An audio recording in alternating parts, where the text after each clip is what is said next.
আসসালামু আলাইকুম গাইস। আজকে আমি আবার আইলাম আপনাদের সামনে নতুন একটা রেসিপি নিয়ে। তো আমি আজকে বানাবো সবজি, আপনারা তো বহু ধরনের সবজি দেখছেন। আজকে আমি বানাবো ভিন্ন ধরনের সবজি। আমার সবজির মধ্যে থাকবো মাছ, কাঁচা কলা, দুধ। আমি মাছটা সুন্দর করে কেটে ধুয়ে নিলাম। এখন আমি কলা সুন্দর করে ছেলিয়ে 3 টুকরো করে কেটে নিলাম। এখন আমার কলা কাটা হয়ে গেছে। এখন আমি 2 চামচ সয়রা, 1 টুকরা আদা আমি থাকলে সুন্দর করে মিহি করে বেটে নিলাম।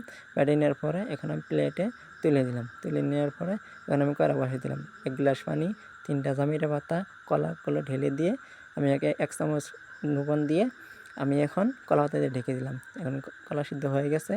এখন আমি নামাই নিলাম। নামাই নেওয়ার পরে মাছ ভাজার জন্য আমি এখন কড়াইয়ে তেল দিয়ে দিলাম।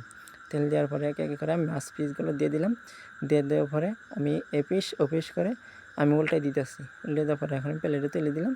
তুলে দেওয়ার পরে তেলের জন্য আমি ওই মশলা বাটাগুলো দিয়ে দিলাম। হলদি গুঁড়া, মরিচ গুঁড়া আমি দিয়ে দিলাম। দিয়ে দেওয়ার পরে 1 গ্লাস পানি দিয়ে আমি এখন আবার এই মাছগুলো দিয়ে দিলাম। দিয়ে দেওয়ার পরে এখন আমি দুধ ঢেলে দিলাম।